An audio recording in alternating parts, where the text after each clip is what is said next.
assumptions that we did not cover yesterday. Now, we actually are going to find that I'm not going to have you practice it on homework because I decided I wanted to give you the practice in a different format, which would probably be more likely what you're going to see on the actual AP. So we're not going to worry about that tonight, but I am going to teach it to you today. It always helps when you see stuff in stages, so you're going to get a first glimpse today. So on your notes from yesterday, that was the linear regression t-test part 3 notes. When we did the phantoms model yesterday, remember on our, I said do the phantoms model without the A? Well, now we're going to learn what that A step is.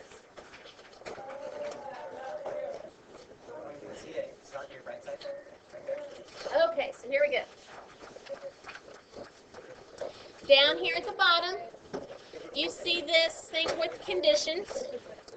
And what we're going to have to assume, I've got this mnemonic device, L-I-N-E, to help you remember. Yep. So, the first thing that we have to determine, because our goal is to assess that linearity is a plausibility and that the data, are nearly normally distributed and that kind of thing. So, here we go. The first thing that we're going to do to check to see if this is a possibility is that we want to check the strength of the correlation coefficient. The correlation coefficient being our what value? Okay, good. So you want to check your R value, and then you want to describe it. And remember that we describe it as positive or weak, negative or strong or weak, positive or negative, linear correlation between X and Y. Okay. Also, in the event that they give you a graph, you could easily say, and as you can see in graph whatever, the data looks like it could be shaped linearly. Okay. But we're more just doing this one with our correlation coefficient. All right. Next, I put the random and the independent into one place because I kind of didn't want to do liner. So in order to not have liner, I got independence and random on one line. So what happens is this, as we do with the random, is we're having to assume that our data, that our sample is representative of that population from which it was chosen. Okay? And then we're also pretty much going to have to be assuming, because I don't think it will generally be told to us, we're also going to be assuming the independence component, which is that the data is not changing other pieces of data. So one point on the scatter plot is not affecting another point on the scatter plot and affecting its information. Okay, so we'll follow that pretty straightforward. This next one is a normal probability plot. We're going to do a normal probability plot of the residuals, and here's what we want to, and I'm going to have to teach you how to do this. This is a new type of picture. So this is a new type of picture, which I'm going to show you how to do in a second. It's a new type of picture, and basically what we do is we get the z-scores, the normal standardized normal values of the residuals, and we want to see that those residuals are normally distributed. And here's what I mean by that. We want to see that, for the most part,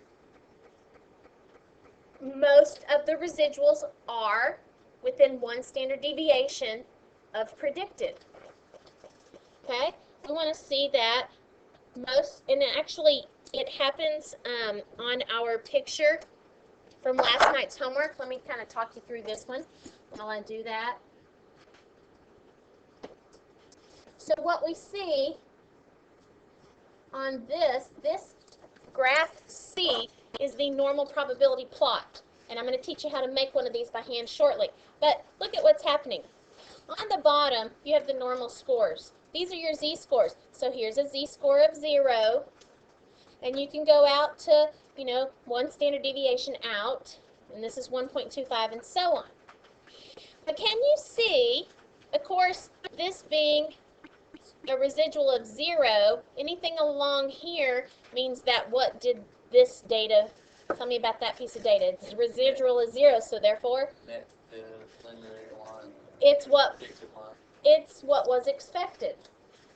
Okay, so what we want to see is that for our residuals, we had some of them that were less than expected, some of them that were more than expected, and even normally distributed or somewhat normally distributed. So do you see, can you tell from these dots that you see more of a cluster the closer you get to this z-score of 0?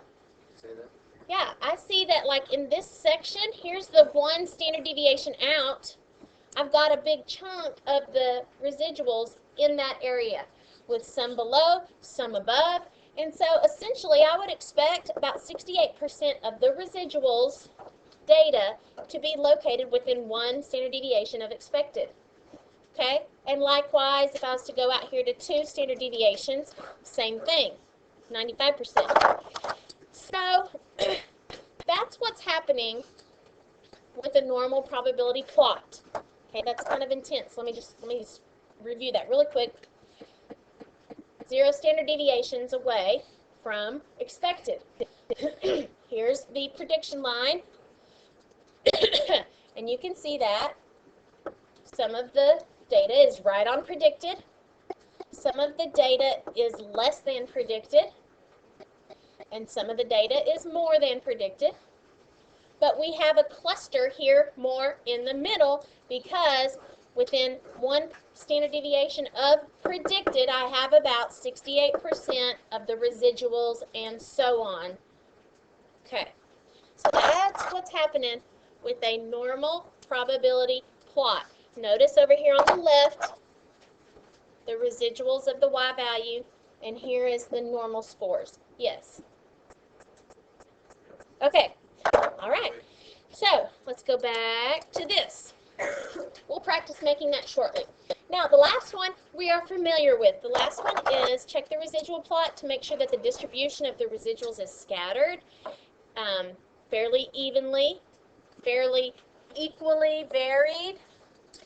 So, in a sense, what we would have is a residual plot. Okay, the residuals, here's your predicted x, the predicted value, and here's the x-axis. We'll do it in terms of the x-axis. Equal variance in the residual plot means this. Equal variance in the residual plot means that my data is pretty much spread evenly on either side of this prediction line. Now, yes, I will have more data within 1 standard deviation.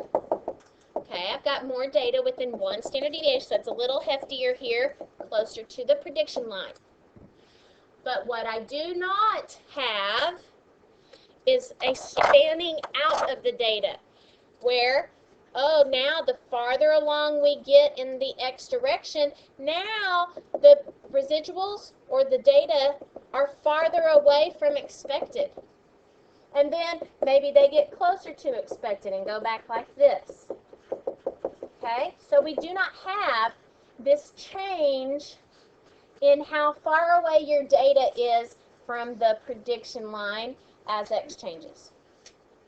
Okay, so no fanning out, pretty equally spread on either side. That's what is considered equal variance in the residual plot. And essentially what you do on that, you draw a residual plot, and you write, as you can see from the picture, there's a pretty much equal variance in the residual plot.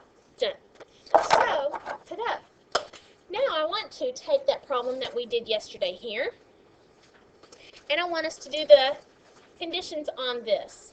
You probably still have this information in your calculator from yesterday, and you may not have room to write on your paper, so you may have to do this practice conditions on a separate sheet of paper.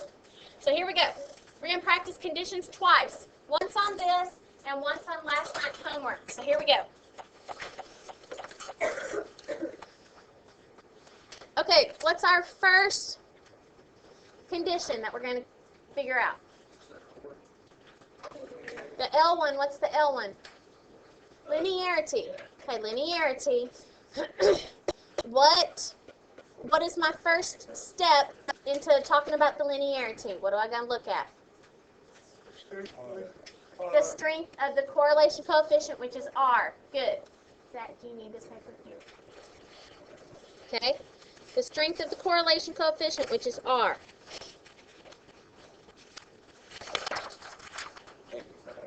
All right, so make sure let's have this data in our calculator, okay? So go to your stat, go to edit. I had put the top list into L1, and I had put the bottom list into L2, which was unfortunately backwards because they presented to me the X and the Y backwards. So we're just going to kind of have to keep that in mind. Okay, so how do I get the R value? You gotta find the X first. Okay, I can do the linear regression of the line. Do you know that if you just run a test, it will give you that? So let's just run a test. It pretty much gives you everything in one fell swoop that way. So I'm going to go stat, over to test, up to linear regression t-test. Okay, and when I do that, it pops out everything I need to know. Oh, let's make sure that we get these things listed correctly. Do you need to get a drink? No, okay. Okay. So our X list is L2. Our Y list was L1 because everything was kind of messed up. Do you have to put the regression equation into that by hand? No, it will give you that. So calculate. And there's your information. Now, let me kind of walk you through this. You got your t-score, you got your p-value, you got your degrees of freedom. As far as A goes, what value is that? That's your y-intercept. That's y-intercept, and the b value is? It's slope. How do you know that? Because it has the key at the top. Good, the key at the top. Okay, now, let me tell you that I have determined, because I forgot which S this is, that this S that it gives you is the standard deviation of the residuals. Okay? This S right here, by the way, is the standard deviation of the residuals, not the standard deviation of the slope. But I will tell you this little tidbit, and I'll stress it again tomorrow, that you can calculate the standard deviation by hand from what you have in your calculator very easily. It's actually, you can say, the calculator doesn't give me this information, so I have to do the calculating myself. It's a pain in the butt. B over T. Haha. Okay? It's a pain in the butt. B over T. So if you wanted to identify the standard deviation of the slope, your calculator would be giving you the slope, and the calculator would be giving you the t value, which is negative 3.096.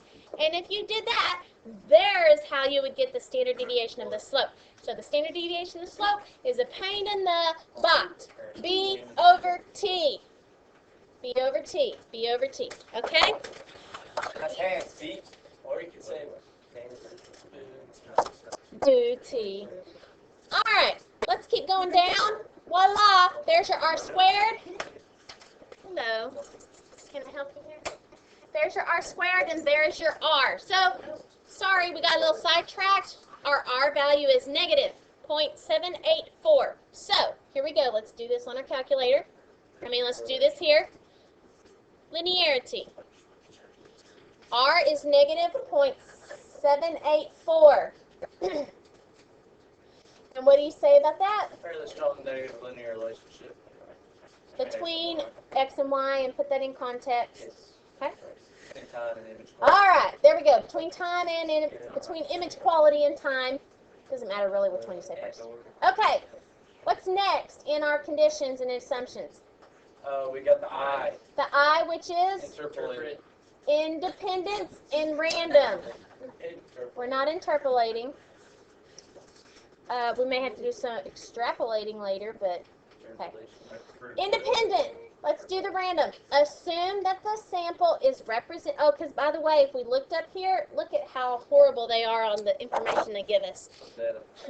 Some data gathered in 1991. Okay. Or data, whatever, whichever. So we are having to assume that the sample is representative of the population. And the population would be? No. Representative also given the subjects. Yeah, what are these subjects? I mean, but not... People who work. I straight look at stuff every day. Yes. The people who spend a substantial amount of time staring at computer monitors. That is our population of interest. Okay? All right. So the people who spend a lot of time in front of computer monitors. All right. That's the random part. Independent, what would I say? I'm essentially also having to assume that each piece of data is not affecting the other piece of data. Okay, so that's your two components for independent. Normal probability plot. Okay, the next one is normal probability plot. So I'm going to teach you how to do that by hand. I'm going to erase this so that I can do this with you. Well, it's like a type of scatter plot. It is a type of scatter plot. So you get to draw it. And so we are going to be drawing it. Oh, yeah, I like drawing. So, on your calculator, this information is located in a new place. But first, like I had demonstrated to you on the homework from last night, we are interested in the residuals on the y-axis, and for this problem, it is the residuals of time. And then we are going to be having the z-scores, those normal values, on the x-axis. I'm going to expect more of them to be clustered in this center area because this is a z-score of 0. Here is a z-score of -1. Here is a z-score of +1, and so on. So I'm going to expect to see some above expected and some below expected. All right, so here's how it goes in your calculator. First, if you are going to be graphing residuals, then I'm pretty sure that I need to make sure I have what? Residuals. The residuals. So, stat, edit, and we're going to put those residuals into your list 3. Go up there to L3. Second stat, to find the 8, the residuals. You may have it in 8 or not. And you hit enter. Okay, ta-da. So now your calculator remembers the residuals. Okay, let's now go do a normal probability plot. Second y equals, just the stat plot. Look in here. I want to tell you something. This first little graph that's blinking is a scatter plot. That is not this. That's a basic scatter plot. This one over here actually has the specific functions of making a normal probability plot. Some of you, it's the last one in the list. Some of you, it is on your second line of information, your graphing data. So you hit enter, and now look at what it's asking me to do. I want to put list 3 on which axis? X, Y. I wanted to put my residuals on the y-axis. Okay, so I want to put my L3 on the y-axis. And how do I get an appropriate window? Zoom 9. Zoom stat, which is zoom 9. Ta-da! So, let's examine this. This is a z-score of -1. this is a z-score of +1. Does it appear, and this of course is a z-score of 0, does it appear as though most of the data has residuals within 1 standard deviation of expected? Yes. Okay, so we're going to draw those on here. So put these guys in here.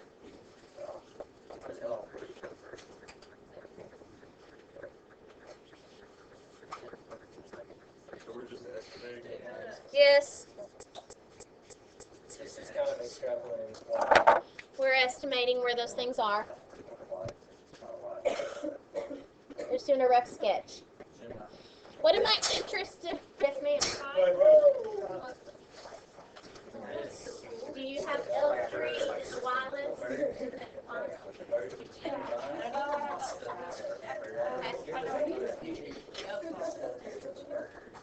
Okay. All right, back to this, guys. Listen up. Shh, shh, shh. What is the conclusion? What was the purpose of this graph? To find the linearity and everything, or not linearity. Not necessarily linearity. Normal probability. No. Show that there's not a pattern. Haven't I said that you have about 68% of the data within 1 standard deviation of the predicted and so on? So what happens is we say the residuals are distributed fairly normally. Okay? So I've got about 68% of my data within 1 standard deviation, and it gets less the farther they are out. Okay, good. Now, what is our last condition or assumption? That'd be an equal variance. Okay? So write that there, equal variance. What is the line? I'm not really doing a line I put the R up with independent so that I don't have line I just have line. Okay? So I got equal variance in the residual plots. That's what I got going on here. Do you recall how to draw that?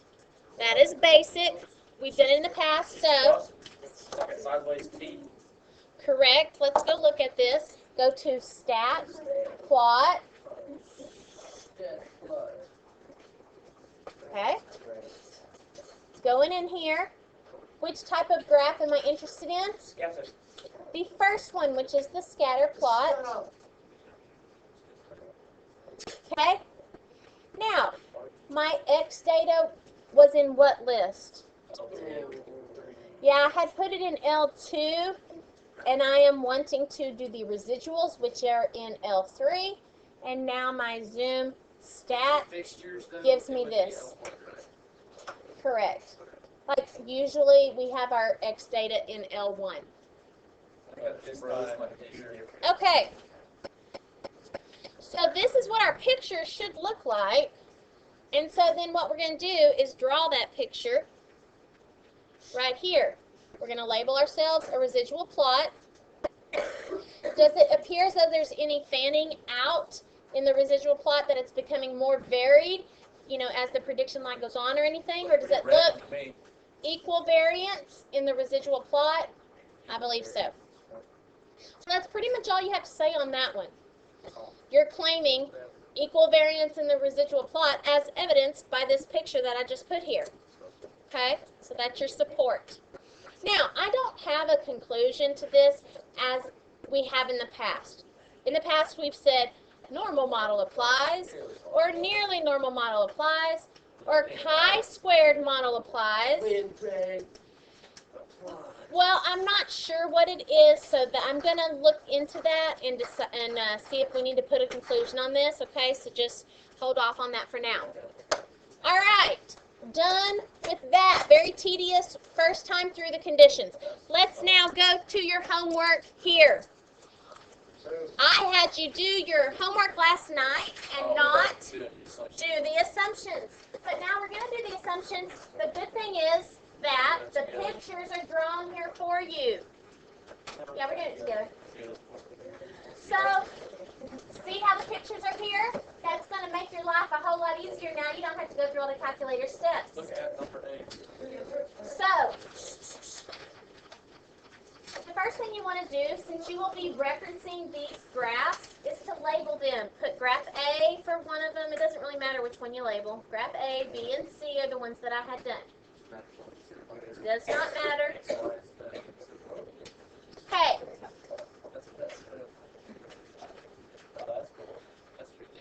So next, here we go. Here's our next thing. It's going to take that much space. No. All right, here we go. What's our first one? Linearity. Okay, I'm going to tell you, I'm going to let the cat out of the bag. I got R equals 0.502. Where did I get that? R equals 0.502. Calculator. That was on there too. Oh. Okay, right here, it gives us that R squared is 25.2%. So you're going to have to go, yes, square root your 0.252. Now you do need to address, should this be a negative value or should this be a positive value? Positive. How do you know? Because there's positive correlation on that. Okay, you can see the positive correlation plus the slope, you know, is also positive. So that's the indicator of the sign. Okay, good. So now, what statement should I make about a correlation of about 0.5? Moderate. Well, I'm pretty sure it's like straight pretty much in the middle. So I said a moderate, positive, linear correlation between, and this problem was about the price of the battery and the power of amps that the battery contained.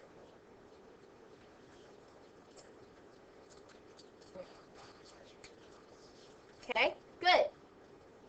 All right, what's the next item in the conditions? Independence, and I'm also glumping the, what in there? Random. Do we put independence and random on it? Yep.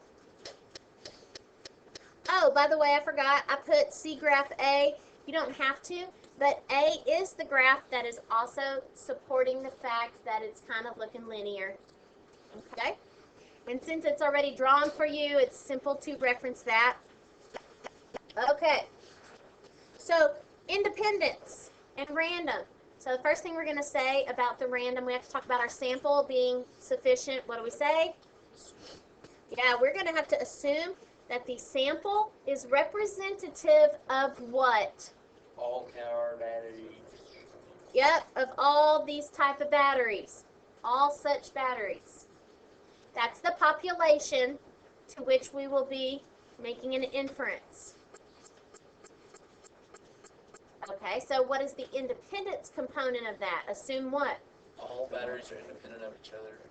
Yeah, that the data from one battery is not affecting the data from another battery. Okay, assume that each battery is not affecting the other batteries. Okay. The results. Okay, good. So that's those two things there. What comes next? A normal probability plot. Now, looking at the pictures over there, thank goodness they're all nicely drawn for you. Which graph is the one that we're going to be referencing when we talk about normal probability plot? A, B, or C? C. C is the normal probability plot. Here's why. It has got the normal scores down there at the bottom. And it's got the residuals of the battery power on the side. Okay? And like we had looked at this before. Remember that when we looked at this before,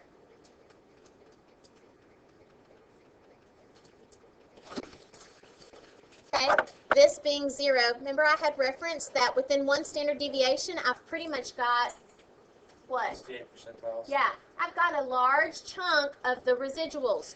In fact, I would expect this to be about 68% of the residuals, and some of them are above and some of them are below the expected.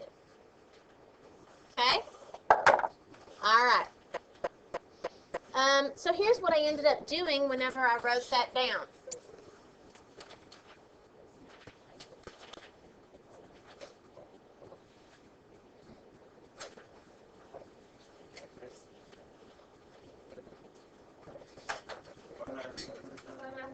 Getting a tissue. Okay,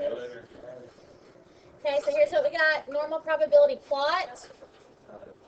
I can see from graph C that the what? The normal probability plot. Nope.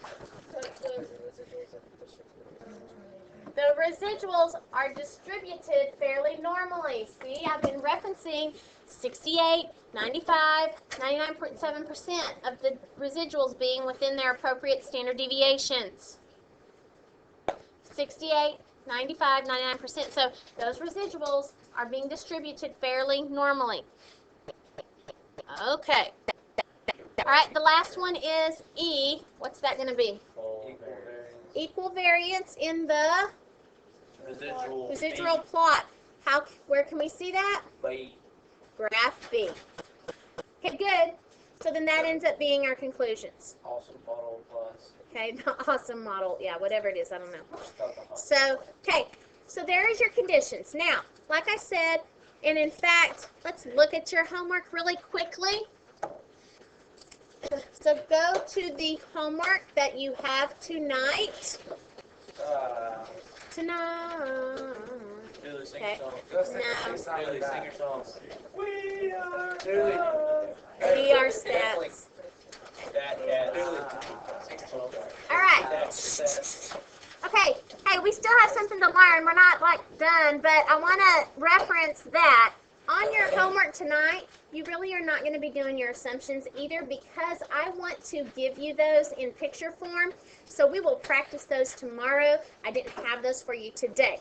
But let's go ahead and write this down while we're at it. If you take a look at this first problem, you got data in a chart instead of pictures. And so if you look down here to question D, it says, is there a significant linear relationship? And so provide statistical evidence. That means run a test, but do a phantoms model without the A. Okay, and likewise on the back, it's the same problem, but it asks you to create a 95% confidence interval and interpret it. That's what we're about to talk about now. But you don't have to do the A of the assumptions at all, and the parameter will have been done on the previous page. So when you do this, guys, when you do your interval, the most important thing is to make sure that you are really comfortable with the conclusion. You understanding how to conclude and interpret the information that your calculator spits out is what makes you valuable to your employer. An employer can put numbers in, can have any menial task worker put numbers into a computer and have them spit them out. Your job and your worth comes from being able to interpret what those numbers mean appropriately and communicate to your employer, who might not be as adverse in statistics as you, what that means. So be able to relate that to a person, you know, with normal skills. Okay? So, let's learn how to do that right now. If you turn to your notes that you picked up today, which are these right here. Your notes part 4. I decided that we would save a whole lot of time if we didn't do a whole nother problem. So I'm going to end up changing this for next year, but do you see, instead of doing all of this new data and having to put new stuff in our calculator and yada, yada, yada, let's just do the same problem as we did on notes part 3. So write that there, cross out that on your notes, and say, we're going to use the data from notes part 3 instead. What we were just referencing, okay? The good thing about that is we already have it in our calculator, and we've already done the assumptions on it as well. So that's all good. So let's fix this here. You ready? Yeah. It has been determined that there is a linear relationship. We did that yesterday with our notes on the phantoms model. And our problem was about image quality and about the reading time to read a paragraph. Okay? So now that we know there is a linear relationship, estimate the value of that slope of that linear relationship. Okay? All right. Now this I had written on here, do practice the assumptions, but guess what? You don't have to because we already did it. So here we go. So on the back, let's do our whole thing, and I've got this written already because I keep getting cramps. So with writing, man, it's just like tensing up my arm. So I'm taking the lazy route, and I've got this already written out. So Did you beta. with your recording yesterday? I did. My throat was killing me, so they let me do it, and I was like, yes. Okay. All right, but look here. Beta is our parameter of interest. We are interested in estimating the slope of the relationship between, and this problem was about image quality and time to read the passage. That's not all. And we need to be thorough. We are estimating the slope of the relationship between image quality and time to read the passage for all people that spend a lot of time in front of the computer model. Okay? You want to be thorough so that the reader is clear as to what population you have the right to generalize to. Okay? That's important. You can't be ambiguous with that. You need to make sure they fully understand what this data can apply to, or whom. To whom. Okay? All right. Now, I got news for you because apparently some people did not quite understand this, but a panic model does not need the hypothesis statements. You do not have a panic model where you need an H. So no H involved in a panic model. So, what can I say about the assumptions? We did those with our notes, part 3, at the beginning of this class period. So yay, we don't have to do those. Okay, what's the name of this thing that we're doing here? Interval. Aha, linear regression T, interval. Okay, now we want to go and get that interval information from our calculator. So here we go.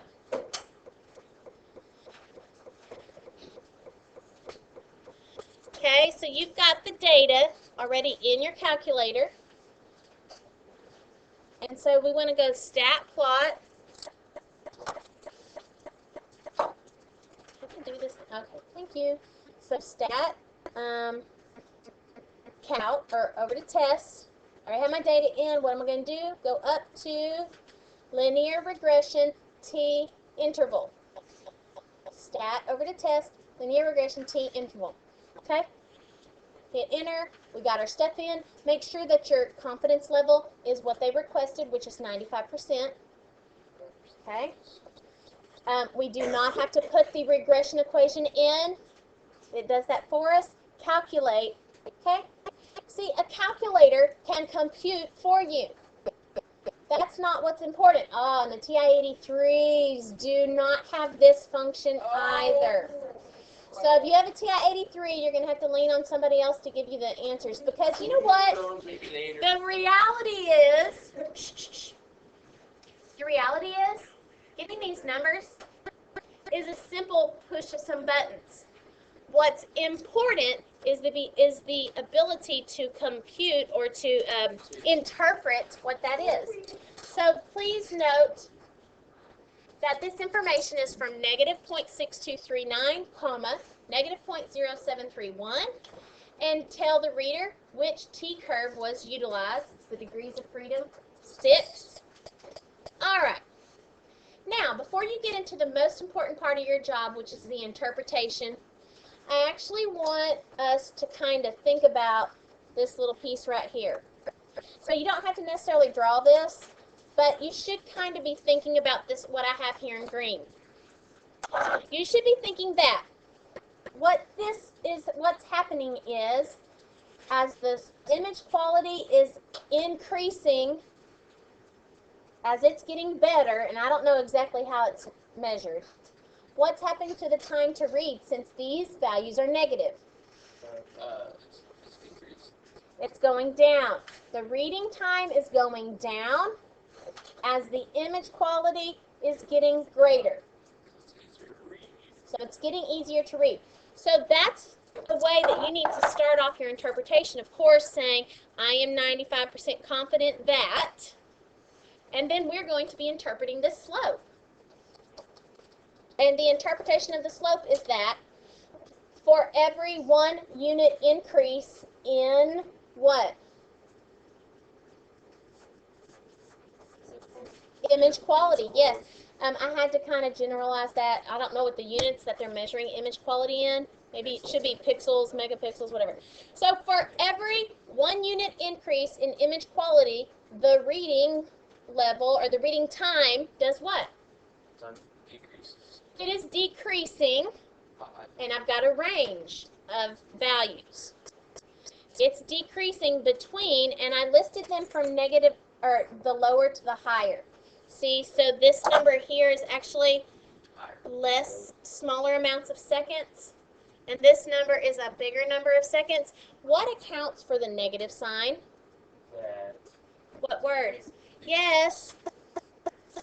For every 1 unit increase in image quality, so as that goes out, the time decreases between 0.07 and 0.62 seconds. Okay?